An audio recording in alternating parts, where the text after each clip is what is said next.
수예배에 나오신 모든 성도님들을 사랑하고 축복합니다.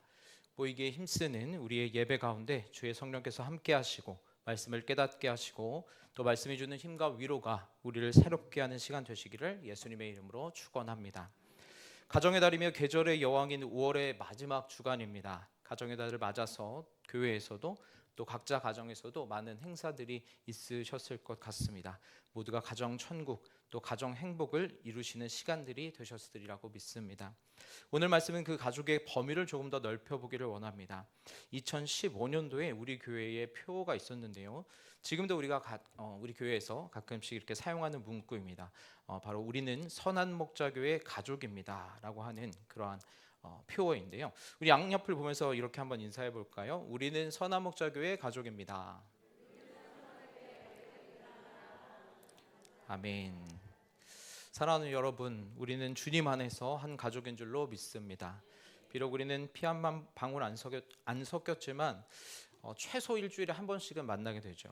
또 수요, 금요, 속회 모임까지 다 나오게 되면 일주일에 4번을 뵙는 분들도 있습니다. 저희 피부친 누나는 지금 외국에 거주하고 있어서 1년에 한 번을 보기도 힘든데 저희 사역자들은 휴일인 월요일을 제외하면 일주일에 6번을 함께 보고 생활합니다. 네, 때로는 좀 너무 자주 본다 싶기도 하지만 그래도 그만큼 서로 너무 사랑하고 또 서로를 위해서 함께 기도해주는 그런 공동체입니다. 이처럼 우리는 웬만한 가족보다도 더 가깝게 봅니다. 그것은 비단 횟수만을 말하지 않습니다. 우리가 1:1 양육이나 속회 모임이나 또 제자 훈련 등 소그룹을 통해서 서로 나누는 삶의 이야기들은 서로를 위한 중보기도와 그 마음을 쓰는 것들은 웬만한 가까운 친척들보다도 훨씬 더 가까운 그러한 교제의 모임일 것입니다. 단순히 자주 본다고 해서 또 이렇게 깊은 삶을 나눈다고 해서 교회가 한 가족으로 부름받았다는 것은 아닙니다. 성경은 많은 부분에서 교회를 구성하는 한 사람 한 사람이 개별적으로 떨어져서 존재하는 것이 아닌 강한 결속력과 강한 유대감을 가진 존재에 비유하여 설명합니다. 고린도전서 12장 27절은 말씀합니다. 너희는 그리스도의 몸이요 지체의 각 부분이라. 그리고 에베소서 4장 16절은 말씀합니다. 그에게서 온 몸이 각 마디를 통하여 도움을 받음으로 연결되고 결합되어 각 지체의 분량대로 역사하여 그 몸을 자라게 하며 사랑 안에서 스스로 세우느니라. 아멘. 성경은 교회를 그리스도를 머리로 하여 한 몸을 이루는 존재라고 말씀합니다. 몸에는 손, 발, 눈, 코, 귀 등 많은 지체가 있지만 그 많은 지체가 한 몸인 것과 같이 교회 역시도 그 안에서 각각 다른 은사와 또 다른 성격과 다른 믿음의 배경과 역사를 가지고 살아온 자들임에도 불구하고 그들 모두가 한 교회 안에서 서로 다르지만 각각의 지체가 한 몸, 한 가족임을 성경은 우리에게 분명하게 말씀하고 있는 것입니다.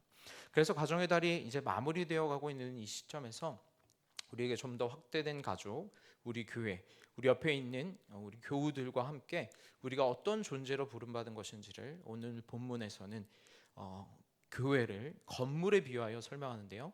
우리가 어떻게 하면 하나의 건물로 아름다운 교회로 지어져 갈 수 있을지를 말씀을 통하여 함께 나누고 깨닫는 시간이 되기를 축복합니다. 오늘 본문 에베소서 2장의 배경이 되는 상황은 초대교회 유대 그리스도인들과 이방 그리스도인들이 하나의 교회로 세워져 가는 그런 시대적인 과제를 앞두고 사도 바울이 참된 교회란 무엇인가를 가르치고 있는 내용입니다. 에베소서 2장 12절에서 이방 그리스도인들의 상태를 이렇게 설명합니다. 그때 너희는 그리스도 밖에 있었고 이스라엘 나라 밖의 사람이라 약속의 언약들에 대하여는 외인이요 세상에서 소망이 없고 하나님도 없는 자이더니 라고 말합니다. 기존의 유대교적인 배경을 가지고 이스라엘 나라 안에서 아브라함의 언약을 가지고 살아왔던 유대 백성들의 관점에서 이방 그리스도인들은 이러한 존재들이었다는 것입니다. 과거 예수님이 오시기 전에 유대주의적인 그 유대인들의 관점에서는 이 이방인들은 구원의 반열에 포함될 수 없는 사람들, 이스라엘 나라의 밖에, 약속의 언약 밖에 있는 사람들, 한마디로 세상에서 소망이 없고 하나님과 너무나도 먼, 구원과는 교회와는 너무나도 거리가 먼 자들이 바로 이방인 그리스도인들이었다라고 말합니다. 그러나 예수 그리스도의 십자가 대속의 피로 인해서 이들에게도 구원의 소망이 비추어졌습니다. 에베소서 2장 13절부터 16절의 말씀입니다. 이제는 전에 멀리 있던 너희가 그리스도 예수 안에서 그리스도의 피로 가까워졌느니라. 그는 우리의 화평이신지라. 둘로 하나를 만드사 원수된 것 곧 중간에 막힌 담을 자기 육체로 허시고 법조문으로 된 계명의 율법을 폐하셨으니 이는 이 둘로 자기 안에서 한 세 사람을 지어 화평하게 하시고 또 십자가로 이 둘을 한 몸으로 하나님과 화목하게 하려 하심이라. 이방 그리스도인들은 이제 예수 그리스도의 보혈의 능력을 힘입어서 하나님의 나라에 초대되었습니다. 19절은 이렇게 초대받은 이방 그리스도인들이 이제 하나님의 가족의 완전한 구성원임을 밝히고 있습니다. 19절의 말씀 한번 같이 읽어볼까요? 시작. 그러므로 이제부터 너희는 외인도 아니요 나그네도 아니요 오직 성도들과 동일한 시민이요 하나님의 권속이라. 아멘. 과거 이방 그리스도인들은 구원에 대해서는 외인들이었습니다. 하나님의 나라에서는 외국인과 같은 자들이었습니다. 하지만 말합니다. 이제부터는 너희가 외인도 아니다 나그네도 아니다 오직 성도들과 동일한 시민이고 하나님의 권속이라. 여기서 하나님의 권속이라는 것은 하나님 나라의 한 가족으로 부름받았다라는 것입니다. 그리스도의 보혈의 공로를 힘입어 예전에는 너무나도 멀리 있던 이 이방인들이 이제는 그리스도의 보혈의 공로를 힘입어서 우리와 동일한 하나님 나라의 시민권을 가진 자들로 속하게 되었다.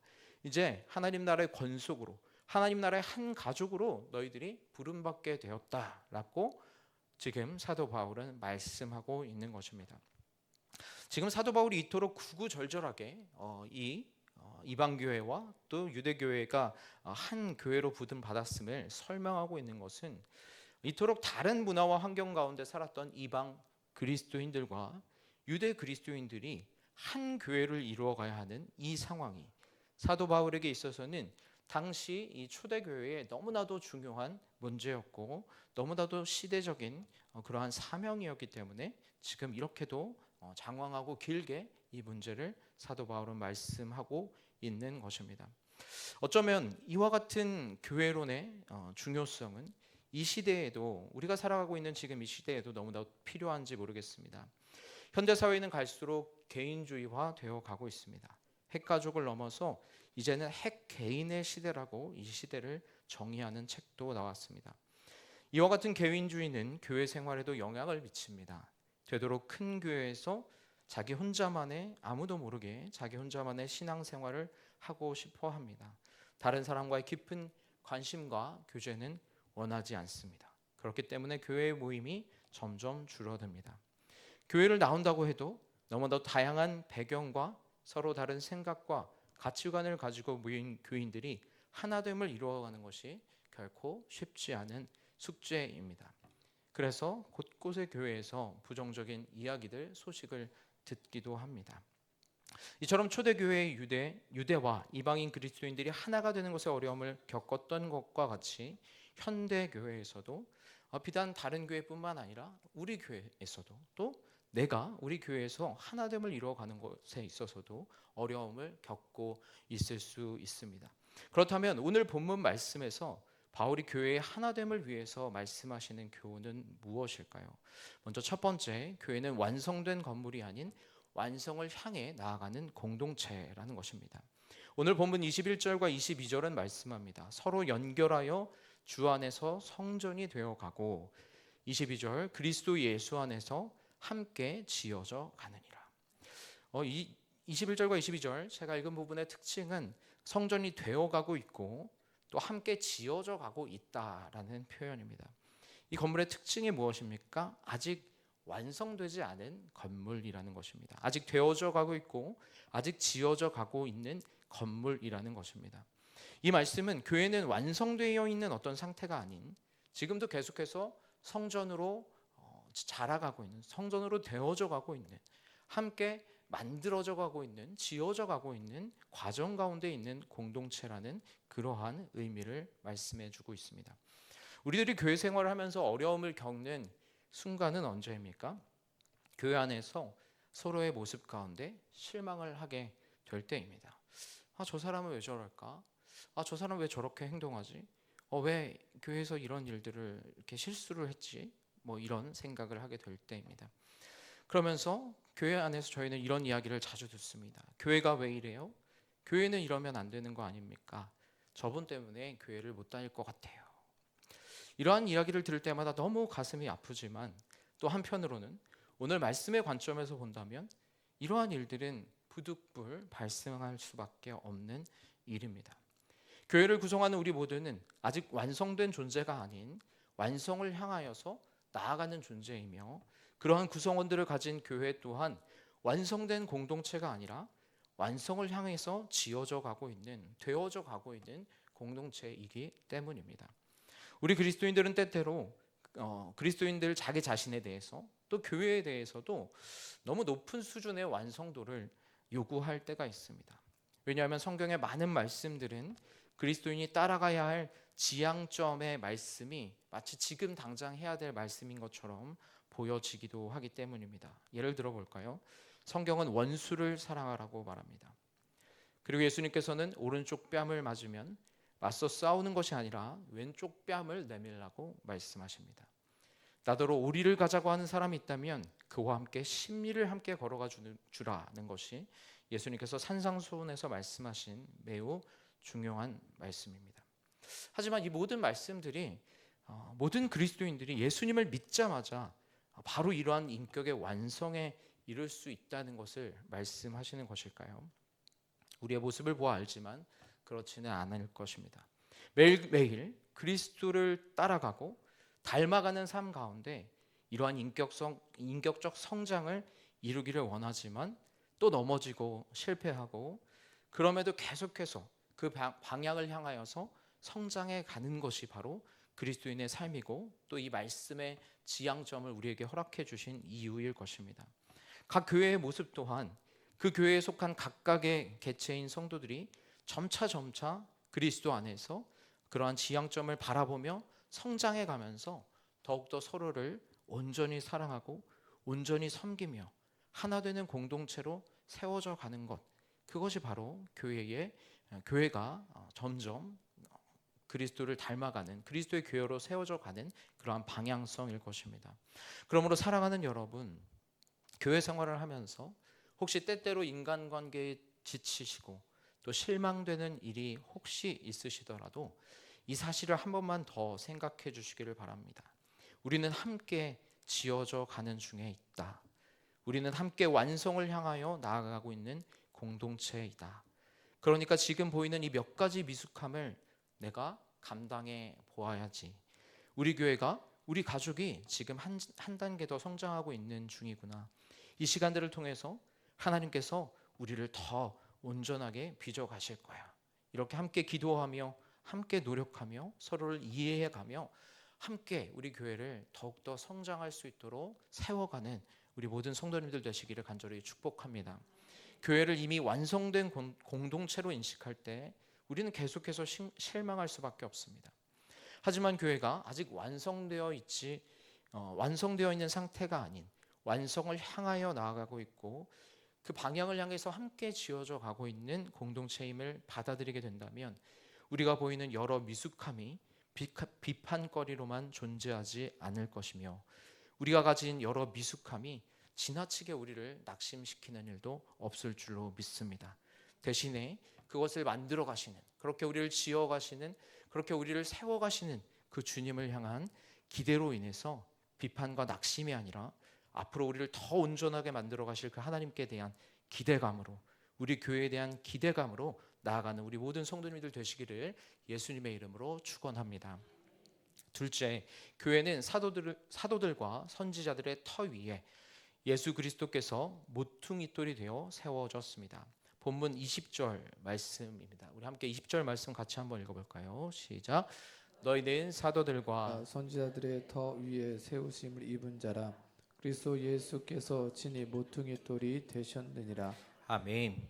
사도들과 선지자들은 하나님의 구속의 경륜을 따라 모든 사람을 위해 죽으신 그리스도의 십자가 비밀의 복음을 먼저 깨달은 자들, 초대교회를 이끌어갔던 리더들입니다. 이 사도들과 선지자들은 자신들이 깨달은 복음을 전함으로써 초대교회의 털을 닦았던 자들이었습니다. 지금 바울의 편지를 받고 있는 초대교회 그리스도인들은 모두가 다 이와 같이 사도들, 그리고 이 신약 시대에도 하나님의 부르심 가운데 말씀을 예언하고 선포하였던 선지자들과 같은 자들의 가르침을 통하여 교회의 구성원이 되었습니다. 사도행전 2장 42절은 말씀합니다. 그들이 사도의 가르침을 받아 서로 교제하고 떡을 떼며 오로지 기도하기를 힘쓰니라. 초대교회의 교제와 모임의 시작에는 이처럼 그 시작이 바로 사도들의 가르침이었습니다. 모든 성도들은 사도들의 이 신앙의 본을 따라 신앙생활을 시작하게 되었던 것입니다. 그리고 그 사도들과 선지자들의 터 위에, 그 기초 위에, 그 토대 위에 무엇이 놓여집니까? 그리스도 예수께서 모퉁이 돌이 되셨다라고 오늘 본문은 말씀합니다. 모퉁이 돌이 무엇입니까? 영어로는 코너 스톤이라고 하는데요. 모퉁이. 사진으로 보면은 다음과 같습니다.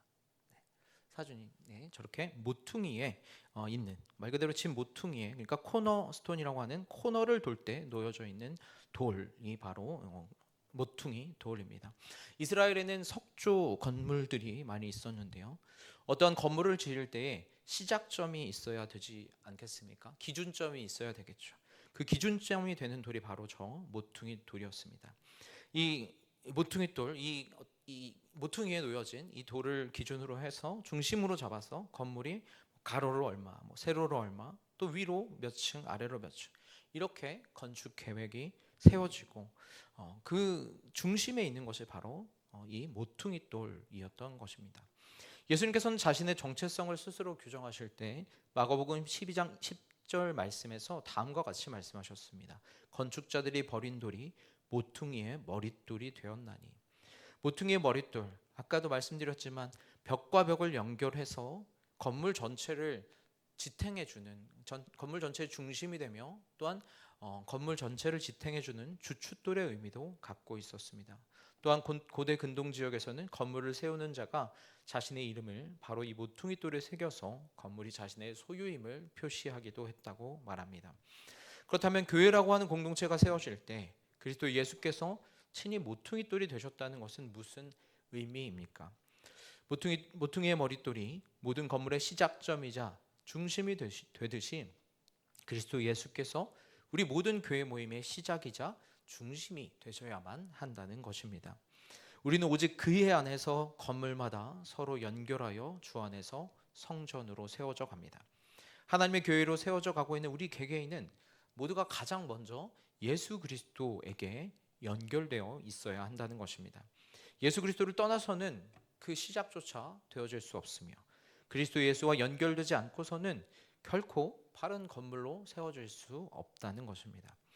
예수님이 우리의 모퉁이 돌이라고 하는 것은 우리의 모든 관심사가 예수님과의 관계가 모든 삶의 중심이 되어야 한다는 것입니다.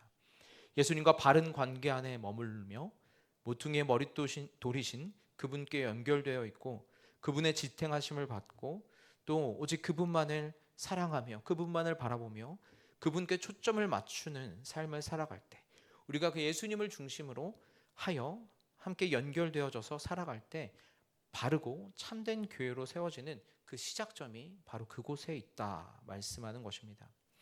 우리가 교회 생활을 하다 보면 그런 경우들을 보게 됩니다. 서로 너무 이렇게 친하세요.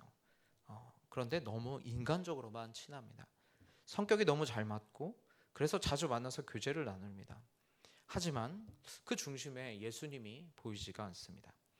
예수님을 두고 예수님 안에서 예수님을 중심에 두고 신앙 안에서 교제를 함께 나누는 것이 그것이 성도의 참된 모임일진데 그저 너무 친하기 때문에 친밀하기 때문에 그냥 잘 맞는 사람이라서 모이는 그런 모임에는 인간적인 교제만이 남게 되는 것입니다.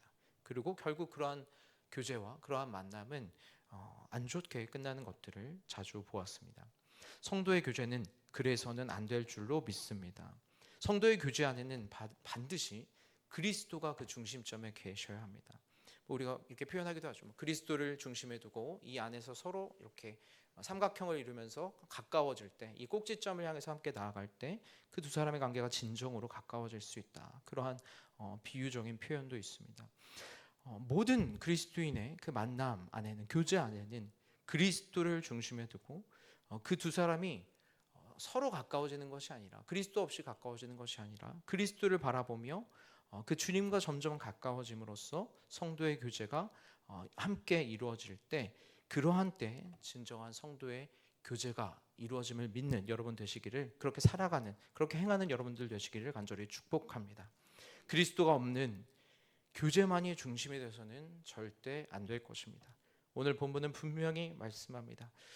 그리스도께서 우리의 모퉁이 돌이 되셨다고, 그리스도 예수께서 우리의 모퉁이 돌이 되셨다고 말씀하십니다. 그 말씀의 의미는 그리스도와 우리 모든 교회의, 우리 만남의, 우리 교제의 시작점이며 그리스도만이 우리 교제의 중심이라는 것입니다. 그리스도 없는 교제만이 중심돼서는 안 될 줄로 믿습니다. 그런 모임은 곧 깨어지게 될 것입니다. 무언가 문제가 생기게 될 것입니다. 꼭 모퉁이 돌 대신 예수 그리스도를 중심으로 그 안에서 믿음의 교제로 나아가는 여러분들 되시기를, 그리하여 더욱더 풍성한 은혜를 누리는 만남, 또 성도 안의 교제를 누리시기를 예수님의 이름으로 축원합니다. 셋째, 교회는 성령 안에서 함께 연결되어 지어져 가는 공동체입니다. 21절과 22절은 말씀합니다. 그의 안에서 건물마다 서로 연결하여 주 안에서 성전이 되어가고 너희도 성령 안에서 하나님이 거하실 처소가 되기 위하여 그리스도 예수 안에서 함께 지어져 가느니라. 한 건물의 건축이 성공적으로 이루어지는데 가장 핵심적인 요소는 무엇일까요? 아무리 호화롭고 아무리 좋은 재료를 사용하였다 하더라도 그 건물이 그 벽돌과 벽돌 사이에 혹여나 잘 연결되지 않고 균열이 생긴다면, 건물 전체를 지탱할 기둥과 또 바닥면들과의 그러한 결속에 어떠한 빈틈이 있게 된다면, 한마디로 이 건물을 지탱하는 그 전체적인 연결이, 결속에 문제가 생긴다면 결국 그 건물은 얼마 가지 못해서 무너지는 부실 공사가 되고 말 것입니다. 오늘 본문에서는 교회가 세워져 갈 때 이러한 모습을 그린다고 합니다. 그의 안에서 건물마다 서로 연결하여 하나님이 거하실 성전으로 우리 교회가 함께 지어져 간다고 말씀합니다. 그렇다면 무형의 공동체인 교회가 함께 연결되어서 강한 결속력을 지닌 건물로 지어져 간다라는 이 말씀의 의미는 무엇일까요? 현대 건축은 워낙 다양한 방식이 존재하지만 그 중에서도 벽돌을 쌓아 건축을 한다고 한다면 공장에서 잘 재단되어진 크기와 색깔이 균일한 벽돌이 쌓아지는 것을 우리가 볼 수 있습니다. 하지만 성경 시대의 대부분의 건물은 크기가 균일하지 않은 돌들을 모아서 석공이 그 돌들을 이렇게 조금씩 다듬어서 건축을 진행하였다라고 말합니다.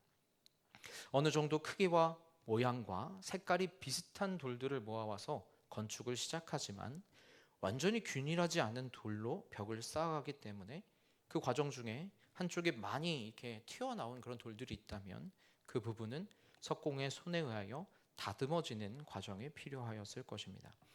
때로는 그 돌 자체는 굉장히 반듯한 돌이었음에도 불구하고 먼저 놓여진 돌에 튀어나온 어떤 부분으로 인해서 그 반듯한 돌까지도 깎임을 당해야 하는 그러한 수도 있었을 것입니다. 서로 다른 모양과 크기를 가진 돌들이 하나의 건물로 세워져 갈 때 이렇게 돌들을 깎아내는 석공의 다듬는 과정이 필요한 것과 같이 우리 성도들 또한 그리스도 안에서 한 성전을 이루어가기 위해서는 진정으로 강한 결속력을 가진 무너지지 않을 하나님이 거하실 성전으로 세워져 가기 위해서는 이처럼 서로가 서로에게 맞추어가기 위한 깎임의 과정이, 성령 안에서 서로를 깎아가는 과정이 반드시 필요하다는 것입니다. 우리는 때때로 이런 생각을 할지도 모릅니다. 하나님, 저 돌은 잘못 부르신 거 아닌가요? 하나님, 저 돌은 우리 건물에는 좀 어울리지 않는 색깔인 것 같아요. 어울리지 않는 모양인 것 같습니다.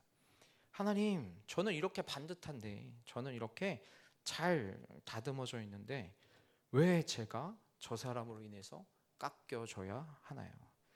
왜 내가 저 돌에 튀어나온 부분으로 인해서 내가 깎여져야 하는 것입니까? 하지만 사랑하는 여러분, 하나님께서 여러분을 실수로 부르시지 않은 것처럼 저 사람도 절대 실수로 부르신 것이 아님을 기억하시기를 간절히 축복합니다. 우리 모두는 이 건물의 건축가이신 하나님의 부르심에 따라 이 교회로 부르심을 받은 줄로 믿습니다. 그 과정 가운데 벽과 벽이 연결되고 하나로 세워지는 그러한 과정 중에서는 수없이 서로를 깎아내는 과정이 필요할지도 모릅니다. 그 과정이 때로는 너무나도 아프고 고통스러울지도 모릅니다. 앞서 말한 것처럼 교회가 왜 이래요? 저 사람 때문에 교회 못 다니겠어요. 이렇게 말하고 싶은 순간이 올지도 모릅니다. 하지만 그것이 교회입니다. 우리의 힘으로는 할 수 없지만 성령의 능력 안에서 우리를 하나 되게 하신 성령의 빚으심 안에서 우리의 모습과 성품이 단련되어지고 다듬어지는 과정을 통해서 하나의 건물로 세워져 가는 것, 그것이 교회를 향한 하나님의 부르심인 줄로 믿습니다. 처음에는 세상 속에서는 평생 남을 판단하고 또 남을 비판하고 남을 바꾸려는 그러한 인생을 살았을지도 모르지만 이제 교회 안에서는 우리를 먼저 용납해 주신 그 예수님을 본받아서 나를 위해 죄인과 같이 되시고 나의 모든 죄를 지고 십자가를 지시고 죄인된 우리의 더러운 발을 씻겨주셨던 그 예수님의 섬김을, 그 예수님의 깎아지심을 본받아서 옆에 있는 지체가 변해야 돼. 저 사람은 왜 저래? 그렇게 말하는 것이 아니라, 그렇게 비판하는 것이 아니라, 그렇게 수군거리는 말들만 계속 늘어놓는 것이 아니라 내가 변화되어서 그 사람의 연약함을 품어주고 내가 변화되어서 그 사람의 아픔을 받아들여주는 우리 교회 한 사람 한 사람이 될 수 있기를 간절히 소망합니다. 세상은 도무지 연약한 자들을 받아들이지 못합니다. 세상은 도무지 자신들과 다른 사람들을 이해하지 못하고 자신들이 원하는 그러한 테두리에 범주 안에 들어오는 사람들만을 원하고 그리하여서 그러지 못한 사람들은 도태되고 낙오되는 것이 세상의 원리입니다. 하지만 교회에서만은 그렇지 않기를 간절히 소망합니다. 옆에 조금 뭐가 나고 연약한 사람이 있을 때에 그것을 받아주고 또 그들의 부족한 부분은 채워줌으로써 교회 공동체 안에서는 어떠한 자들이 와도 그들의 삶이 회복되며 그들의 삶에 참된 치료가 일어나고 하나님이 주신 인생의 참다운 존귀함과 또 그 생명력이 우리 교회를 통해서 온전히 살아가는 역사들을 보게 되기를 간절히 소망합니다. 그리하여서 함께 지어져가는 교회의 복됨과 은혜가 무엇인지, 함께 지어져가는 우리 교회 안에서 함께 살아나는 그 사람들을 보면서 이 교회의 생명력이 얼마나 놀랍고 위대한 것인지를 함께 감사하며 함께 찬양하며 이 지역사회와 또 온 세상 가운데 널리 그 주님의 은혜와 사랑을 전하는 우리 선한목자교회 모든 성도님들 되시기를 예수님의 이름으로 축원합니다.